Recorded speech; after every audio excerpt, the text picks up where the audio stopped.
So I'm stonk light right now, stonk light, cash heavy. But trading the perps. I'm long some perps at the moment. Mostly long Bitcoin. Had some nice TPs last week. Basically been long. We've been long Bitcoin and Fartcoin in the Discord. I think we Yeah, talked about that last week. the Just Lord's barbell. yeah, just getting getting both ends of the barbell there. Bitcoin's been maybe the strongest asset other than gold. It's kind of hard to beat gold strength. Unfortunately, I don't own any of the boomer rock. But it's been relatively strong on a relative basis, Yeah.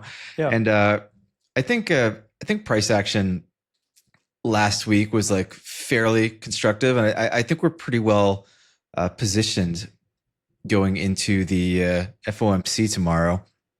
We had a interesting little Bitcoin close last week. You can see we basically swept this is the February low here, February low at like 78K.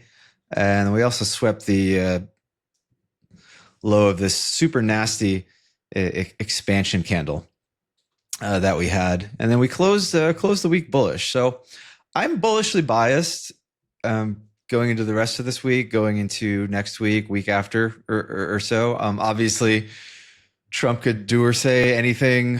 We got to caveat everything we say with Orange Man could do something. Orange Man could do a thing, unfortunately. Yeah, it sucks. But I think the setup's good. I was telling the Discord yesterday that I wanted to buy some blood heading into FOMC. And so I actually just bid a little bit here at 81K. Think we could definitely get 80.7. I got some bids in.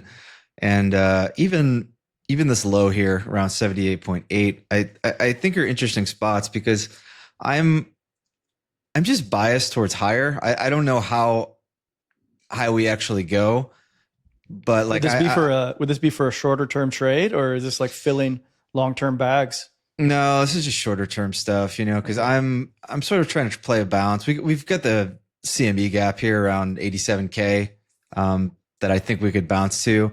But I'm also open to the idea still that we come back to the mid range of this last kind of zone of supply here. Maybe even take out these highs around 100K. Like, so it's still a scenario I have in my mind, and I think it's on the table depending on how tomorrow goes. We also had a meeting with Trump and Putin today, and how did that go? I've heard people say constructive things about the meeting. The NASDAQ is not reacting constructively at the moment. It's down nearly 1% on the day, and it's down more than it was a couple hours ago. So things seem to be trending in the wrong direction on that. But I always think that's sort of more of a looming bullish catalyst than it is bearish catalyst at this point. I think a lot of the catalysts are now positioned in the opposite direction because the market has sort of like absorbed so much fear, done so much selling, done so much hedging already. Not that I think that this is over. I do think that we ultimately, see lower, sometime this summer probably, and hoping that that's a brief dip, but still kind of on board this Besant wants to force QE thesis. And as long as that's the case, it's like hard to feel good, holding any of these mega risky assets for more than a trade. And I think you probably are still of the same mindset. Yeah, mostly cash, mostly just being defensive, trying to protect and preserve wealth, not really trying to grow it so much.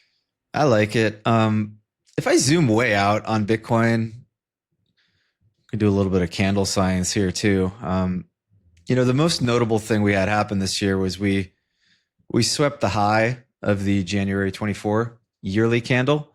And, these yearly candles they're a big deal. You sometimes get significant reactions off of them. And although we've had a, pretty, I don't even want to say it's a nasty sell-off in Bitcoin terms and in TradFi terms, it certainly was nasty. We went down about 30% or so from high to low. But in the context of this candle, not like a huge pullback, I think it's highly, highly, highly, highly unlikely that we take the high of this candle and then take the low of this candle this year. So if you want to put it like a mental floor at 38.5, it's probably a safe thing to do. You don't usually see price taking both ends of a candle like this. I don't think Bitcoin's ever done that on a yearly candle, right? So an interesting thing I'm sort of framing myself to at this point is just the mid-range. Mr. Mid-range. Mr. Mid-range. Just the mid-range of the last candle, right? And that mid-range to me is interesting because we've got the prior all-time high here.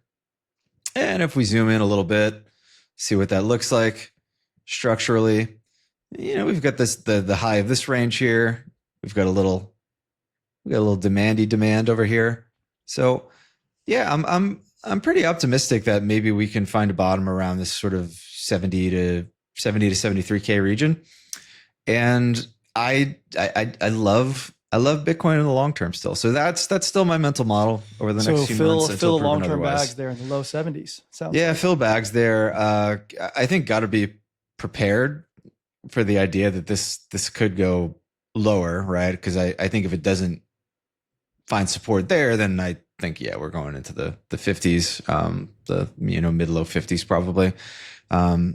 Just hard to predict all this stuff so far in advance with all the differing crazy shit that could happen in the world. So strong plans loosely held. I don't know. I like it. I mean, I would definitely feel comfortable buying Bitcoin in the low 70s and just like holding that for the rest of my life. Maybe like I'd feel fine. Yeah, it's interesting to me because now I'm thinking of I'm thinking of cap gains. I'm thinking years out at this point. I'm thinking of the setup and all the world governments, all the incentives for the politicians. It's all aligned very well for Bitcoin right now. So looking forward to loading the bags.